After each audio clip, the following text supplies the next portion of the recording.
Good morning. কেমন আছেন সবাই? আশা করছি সবাই খুব ভালো আছেন, আমরাও খুব ভালো আছি।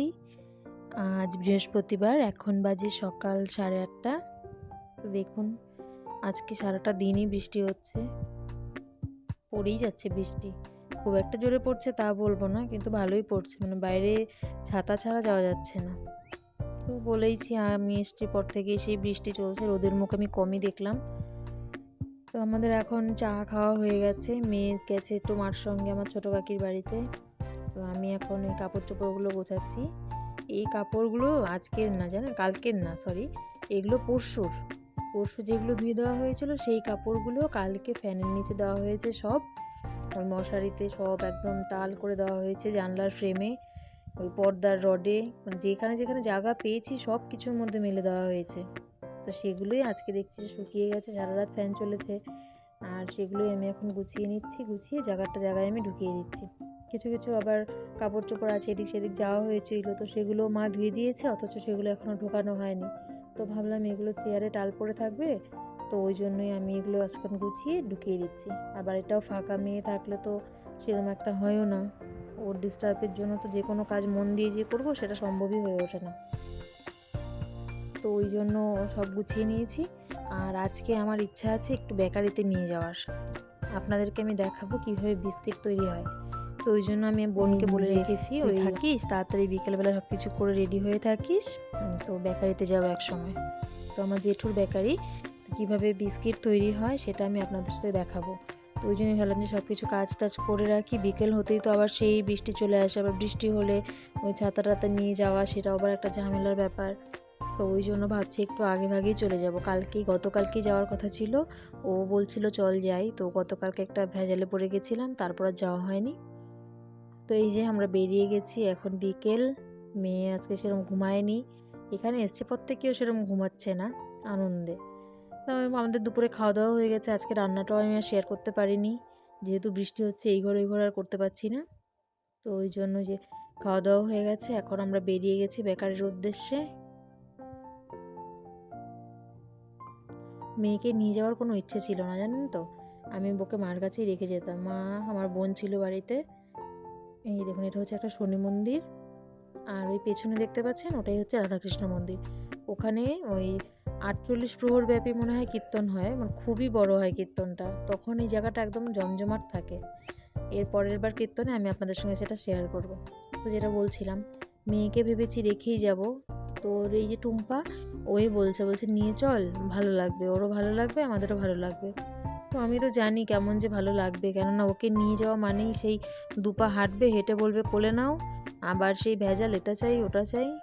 তো কী আর করবো, ও জোর করছিল নিয়ে চল নিয়ে চল, মেয়েও যেতে চাচ্ছিল, তো ওই জন্য আমি নিয়ে এলাম। তো নিয়ে এসে আর কি, সেই কোলে কোলে করেই নিতে হয়েছে। বলছে আমি ছোট না, আমাকে কোলে নাও। তো চলে এসেছি বেকারিতে, এই দেখুন এই কেকগুলো বানিয়ে রেখেছে।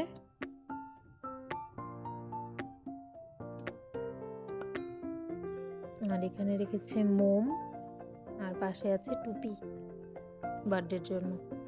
আমার মেয়ে তো এসে থেকেই শুরু করেছে, কেক খাবো, বেলুন নেব, টুপি নেব, সবই নিয়ে নেবে। আর এখানে জেঠি বসেছে, যেহেতু এখন বিকাল টাইম, তো জেঠু বাড়িতে গেছে, জেঠু দুপুরেই গেছে বাড়িতে, জেঠু এখন খাওয়া দাওয়া করে ঘুমাচ্ছে। তো বিকালের এই টাইমটা একটু চেষ্টা করে জেঠি এসে বসার, কেননা অনেক কাস্টমাররা বিকালেও আসে, তো তো ওই জন্য এখানেও একটু সাহায্যের দরকার, জেঠুকে একটু হেল্প করার জন্য জেঠিও এসে বিকালে বসে।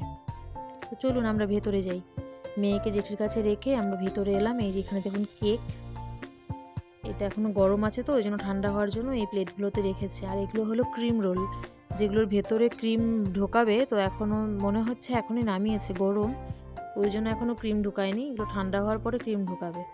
আর এগুলো হচ্ছে ব্রেড, সবই গরম, একটু আগেই কাজ হচ্ছিল, তো মেশিন চলছে, তো এগুলো একটু আগেই বের করেছে। আর ভেতরটাতে এত গরম লাগছিল, কি বলবো আপনাদের, প্রচণ্ড গরম, প্রচণ্ড গরম। আর যে মেশিনটাতে করছে ওই মেশিনটাও খুব গরম। আর ওই যে ক্রিম রোলটা দেখালাম, ওগুলো হয়ে গেছে। আর এই যে দেখুন, এগুলো এখনও হয়নি বেক করা, এগুলো রেডি করেছে। আর এই যে মেশিনটা, যেখানে বিস্কিট, ব্রেড, কেক সব কিছু তৈরি হয়, দেখতে পাচ্ছেন ভিতরে যে ঘুরছে পাতটা, এটার মধ্যেই প্লেটগুলো ঢুকিয়ে দেয়, আর এগুলো ঘুরতে থাকে। আর এই যে মেশিনটা পুরোটা হিটে গরম হয়। এই মেশিনটা ওপেনিং হয়েছে খুব বেশি দিন হয়নি, এই আপনার 4-5 মাস তো হবেই। তখন তো আমি ব্লগ করতাম না, তখন করলে হয়তো আমি এটা আরও আগেই শেয়ার করতাম। ওপেনিংয়ের দিনও আমি ছিলাম এখানে, সেদিন বড় করে পুজো টুজো করে এই মেশিনটা ওপেনিং হয়েছে। আর এই যে পাতগুলো দেখতে পাচ্ছেন, এগুলিতেই ওই ময়দা যেগুলো মেখে এগুলো শেপ দিয়ে এখানে দিয়ে তারপরে মেশিনটাতে ঢোকানো হয়। আর যে ব্রেডটা দেখালাম, এই দেখুন ব্রেডের প্রথমে এই লাচির মতো করে এগুলোকেই ঢোকাবে আর ওগুলোই বড় হয়ে যায়। ভাবতেই কেমন লাগে তাই না, এত ছোট ছোট ওই ময়দার গুলি থেকে এত বড় বড় ব্রেড তৈরি হয়। আর এই যে এগুলো হলো টোস্ট, এগুলো স্লাইস করে কেটে রেখেছে, এগুলো কিন্তু এখনও নরম, এগুলো এখনও সেই কড়কড়ে ভাবটা হয়নি। এই যে এটা হচ্ছে ভাটি, এটাতেই আগে বিস্কিটগুলো তৈরি করতো, এটার ভেতরে ওই খড়ি দিয়ে আগুন দিয়ে তারপর এখানেই আগে হতো। তো এটা ওই কিছুদিন পর পর নষ্ট হয়ে যেত, ভেঙে যেত, তো ওই জন্য এখন মেশিন নিয়ে নিয়েছে। এই যে দেখুন ক্রিম রোলগুলো সাজিয়ে সাজিয়ে রাখছে, একটা কাকু বানাচ্ছে, এই দেখুন কীভাবে বানাচ্ছে। যতটা পারছি আমি আপনাদের সঙ্গে শেয়ার করছি, দেখুন আপনারা। আর এগুলো হলো বন, কে কী বলেন আমি জানি না, আমি তো এগুলোকে বনই বলি। অনেকটা বড় সাইজে, অনেকটা বড়ই হয়। আগে ছোট ছোট হতো জানেন, এখন মেশিন টানার পর থেকে না দেখছি সাইজটা আরও বড় হয়ে যাচ্ছে, মানে খুবই বড়। আর খেতেও এগুলো খুব সুস্বাদু। এই যে এই মেশিনটা দেখতে পাচ্ছেন, এটা হচ্ছে ময়দা মাখার মেশিন। এত এত ময়দা হাতে তো আর সম্ভব না মাখা, তো ওই জন্য এই যে এটা হচ্ছে ময়দা মাখার মেশিন। মোবাইলে জানি না কতটা দেখাচ্ছে, কিন্তু এটা ভীষণ বড় ছিল, অনেকটাই বড় এটা।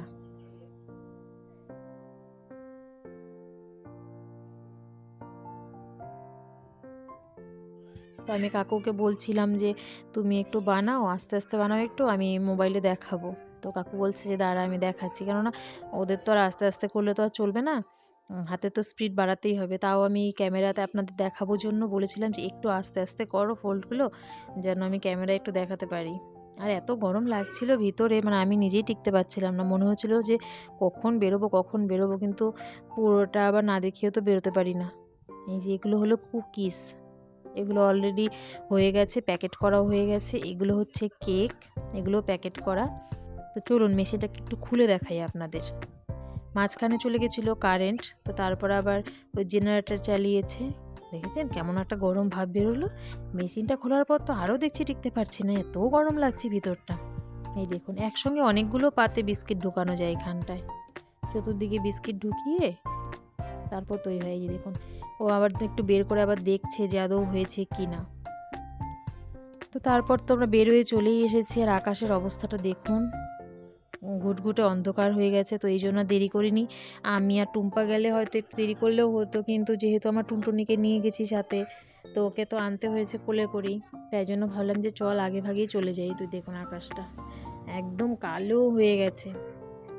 আসার সময় আর কি আমি তো ভেবেছিলাম তো আসার সময় একটু রাস্তায় ভিডিও করব, কিন্তু কিসের আর ভিডিও, ওকে কোলে নিয়েই আসতে তাল পাচ্ছি না, তাই জন্য আর ভিডিও করা হয়নি। তো এই যে নিয়ে এসেছে বেকারি থেকে এক প্যাকেট বেলুন, ওগুলোকে ফোলানোর কাজ চলছে। বেলুন খুব পছন্দের জিনিস, মানে বেলুন বেলুন দিলে হয়তো খাওয়া দাওয়ারও দরকার হবে না তার, বেলুন যে এত প্রিয়। আর এত ফোলায়, শেষে বলে আমার গাল ব্যথা করছে। ভয়ও নেই জানেন, আমি তো বেলুন ফোলাতে প্রচণ্ড ভয় পাই, আমার তো মনে হয় এই বুঝি ফেটে যাবে, আমার মুখে চোখে পড়বে এসে, কিন্তু ওর ভেতরে ভয় নেই। দেখুন কীভাবে বেলুনটা ফোলাচ্ছে।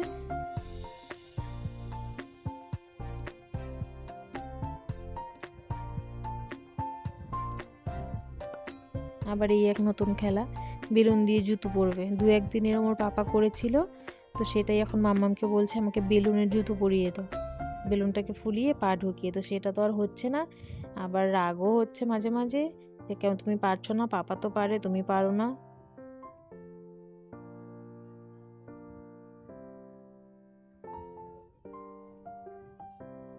তো ওখান থেকে নিয়ে এসেছিল চকলেট, সেটাই এখন ভাগ করে খাচ্ছে, মাম্মামকেও একটু দিচ্ছে, ও নিজেও একটু খাচ্ছে।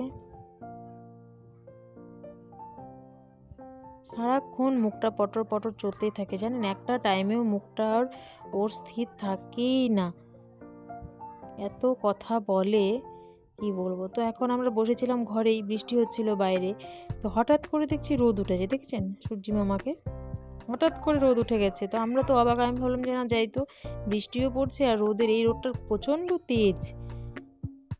কি সুন্দর রোদটা উঠে গেছে আবার। তো আমার মেয়ে তো বারবার বলছিল শেয়াল মামার বিয়ে, শেয়াল মামার বিয়ে। তো আমি ভাবলাম যে হ্যাঁ ওটাই হবে।